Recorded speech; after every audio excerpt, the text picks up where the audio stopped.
Welcome back to Investing Talk Podcast. Today we're focusing on a really key upcoming event for a major tech name, HP's Q3 FY 2025 earnings report. We're going to pull insights from recent analysis, historical data, try and piece together what you might expect, and crucially, what it might mean for HP. Before we get started, please take a second to subscribe, maybe give us a like, and definitely leave a comment. Your comments really do help the show. And hey, if there's a specific company you want us to look at, just let us know down below. Oh, and you can also support us by buying us a coffee. Check the description for details on that. Thanks. Absolutely. And, earnings reports, they're just fundamental for getting a handle on a company's health, its direction, especially for a name like HP. It's not just about looking back. It's about, well, what management sees ahead. That's the critical piece. So we'll cover the key dates, what analysts are thinking, and what the company itself has hinted at. Trying to read the tea leaves, basically. Right, let's get straight into it then. The specifics. HP is reporting Q3 FY 2025 results on August 27th, 2025. That's after the market closes. So mark that down. But really, the conference call is often where the action is, right? That's scheduled for 5:00 Eastern Time. Exactly. That's where you get the color, the context, the guidance. It can move the stock more than the headline number sometimes. And when we talk about analyst consensus, that's basically the average forecast from the folks who follow HP closely. For this quarter, Q3, the street consensus for EPS earnings per share is sitting at 0.74 cents per share. That's according to Zacks. What's interesting, though, is there isn't a widely agreed upon revenue consensus figure floating around as prominently. So that EPS number, that's probably the main benchmark. And another thing, no widely cited whisper number this time. That unofficial street expectation. Ah, right. The whisper number. Its absence kind of suggests maybe there isn't a strong hidden expectation for a big beat, perhaps? Could be. Or just less conviction, maybe. It means we're mostly working off that official $0.74 consensus. Okay, so $0.74 is the number to beat, officially.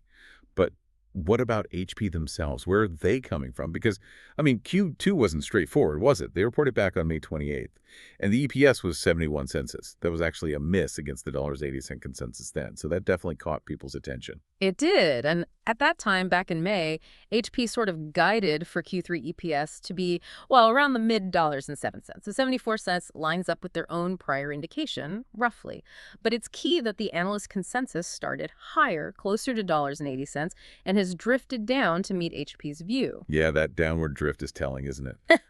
Analysts adjusted their models lower after Q2. We'll get the formal updated guidance on the 27th, of course. And that Q2 miss, it's important context because it kind of broke a pattern. They'd had a few quarters that looked more stable before that. So for you listening, it means maybe a bit more uncertainty, a bit more volatility potentially around HP's earnings predictability now. They're under the microscope again. Right. Now, to be fair, on Q2, while they missed EPS, they did actually beat on revenue, came in at $13.22 billion versus a $13.09 billion consensus. So a revenue beat, but an EPS miss. That's a mixed signal. Exactly, a mixed bag. And looking over the past year, performance has been, well, varied. But that Q2 EPS miss is the freshest data point, and it broke that stabilizing trend. One thing our sources don't detail, though, is specific stock price reactions immediately after the last few earnings reports. So we can't say HP usually does X after earnings. Okay, so that Q2 miss definitely stands out. Do we think it was like a one-off thing or maybe something deeper going on in PCs or printers? And zooming out a bit, what about the bigger picture? The trailing EPS, earnings over the last year, is $2.59. But looking ahead, MarketBeat's long-term estimate suggests next year EPS could grow from $3.56 to $3.78. That's what, about a 6% increase? Yeah, 6.18% growth projected there. So where's that longer-term optimism coming from, especially with the near-term looking, well, a bit bumpy? Is it all about a PC refresh cycle kicking in eventually? Yeah, that's generally the thesis, yeah. An eventual PC market recovery, plus maybe some benefits from HP's own cost controls and strategy shifts. That's what analysts are modeling longer term. But connecting it back to this quarter, Q3, honestly, the biggest news during the quarter seems to have just been them scheduling this earnings call. Our sources don't point to any huge product launches or major corporate shakeups hitting right now that would dramatically alter Q3 specifically. Okay, so the macro environment is probably playing a bigger role then. Very likely. HP is, heavily tied to the cycles in PCs and printers. Very sensitive to the economy, consumer spending, business spending. And we're seeing that reflected in the consensus figures. They suggest pretty cautious demand, maybe some mixed pricing. And that's why that EPS consensus drifted down from $7.80 to 74 cents, right? Analysts are already factoring in a tougher environment. Makes sense. So if they hit $0.74, it's kind of meeting lowered expectations. A miss would be, well, not great. Precisely. It confirms the skepticism. And Zach specifically notes that this $1.74 expectation, it's actually down almost 11% year over year. Yeah, 10.84% decline expected year over year. That really highlights the cautious tone. And MarketBeat's overview, while it mentions that modest revenue growth we saw in Q2, it also really flags that EPS shortfall as a key concern. So, yeah, cautious anticipation seems right. Now, looking at the stock chart, the technical setup, that can sometimes give clues too. When our snapshot was taken, HP was trading around $25.73, down about 1.4% that day. Suggests maybe some nervousness or softness heading into the report. Likely related to that Q2 miss still lingering. Could be. In terms of levels, support seems to be around that recent base, say mid-$25. $25 itself is probably a key psychological level to watch. And on the upside, if there's good news, resistance might appear around the $27 to $28 area, at least initially. Okay, got it. Support mid-25s, resistance 27.28. But here's a really important missing piece. Our sources don't give us the options implied move, what the options market is pricing in for a post-earnings swing. Right. So we don't have that market expectation of volatility baked into options prices. Exactly. Yeah. Which makes it a bit more of a wild card. We don't know if the market's expecting a big move or a small one. Adds uncertainty for traders. Yeah, definitely trickier without that implied vol number. Okay, so let's walk through the possibilities then.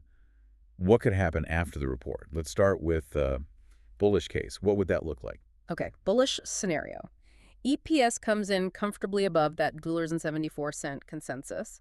Maybe you see revenue growth continue, maybe even accelerate slightly from that low single-digit Q2 rate. And margins would need to look good too, right? Right. Improve gross margin from better product mix or cost savings. Definitely. And the absolute key, constructive guidance for Q4 and the full year. That's non-negotiable for a bullish reaction, I think. Plus maybe some positive commentary like, hey, we're seeing signs of the PC refresh cycle, or our cost controls are really paying off. That could boost confidence. Exactly. That kind of narrative, backed by numbers, could lead to multiple expansion. Okay, now the flip side, the bearish case. Bearish case. They miss on EPS, so sub $0 at 7 cents maybe. Or, perhaps more likely, they hit the number but give really soft guidance for Q4 that's below what analysts expect. Or maybe signs of margin pressure, like competition heating up in printers or PCs. Yep. Margin compression in either segment or management sounding cautious about demand or pricing going forward, that would be negative. And frankly, a second consecutive EPS miss after Q2, that could really hammer the stock, I suspect. It would raise serious questions. So if you had to pick one single thing to watch, it's got to be the forward guidance. Q4 guidance, EPS, and revenue, and the updated full-year outlook. That's critical. Especially after the mixed Q2, investors will be digging into the details on margins and the momentum in personal systems and print that's implied by that guidance. That tells the real story. Right. Guidance is king here. Okay, Yeah. So putting it all together, what's our overall take going into this? What's the leaning? Based on everything, the overall leaning from the analysis is neutral. Neutral. Okay, why neutral? Well, it's balanced, isn't it? You've got the recent EPS miss and that lowered $0.74 consensus tempering things. But you also had that modest revenue growth in Q2, and there's still the potential for demand to stabilize. So risk on both sides. Makes sense. And the confidence score in that neutral view? It's a 5 out of 10, so moderate confidence. Why only moderate? Because while the lower $1.74 bar might be easier for HP to clear, that risk of another miss is definitely there. Plus, the lack of visibility, especially that missing implied volatility data, means predicting the immediate reaction is tough. Hence, only moderate confidence. Got it. Okay, so for listeners thinking about potential strategies, understanding these aren't recommendations, of course, Yeah. what do the sources suggest? Right, just insights. For more risk-averse folks, the suggestion is maybe just wait, see the report, hear the guidance, then reassess when you have more clarity on trends and margins. Makes sense. Let the dust settle. Or, if there's a clear positive surprise, maybe a small, defined risk options, play like a call spread after the print if you want some upside exposure. Okay. And for traders maybe willing to take on more risk? The sources mention things like maybe a modest debit strangle. If implied volatility isn't already super high going in, that's the big if.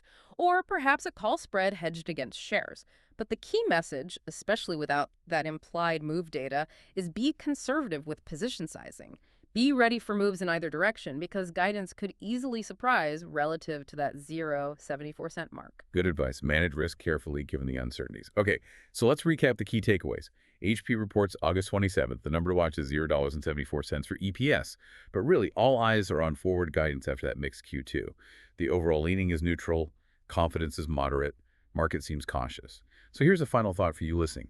Beyond just hitting or missing 0 to 94 cents, what single narrative shift or piece of commentary from T's management on that call do you think would be most powerful in changing investor sentiment about the company's future right now? Yeah, thinking about that narrative is key. Ultimately, understanding all these factors, the numbers, the context, the guidance, the sentiment, that's what helps you make more informed decisions. Keep following the story. Absolutely. Well, that's all the time we have for today on Invest and Talk podcast. Thanks so much for tuning in. Please remember to subscribe, leave us that comment, maybe with a company suggestion, and consider supporting the show if you find value in what we do. We appreciate you being here, and we'll catch you on the next one.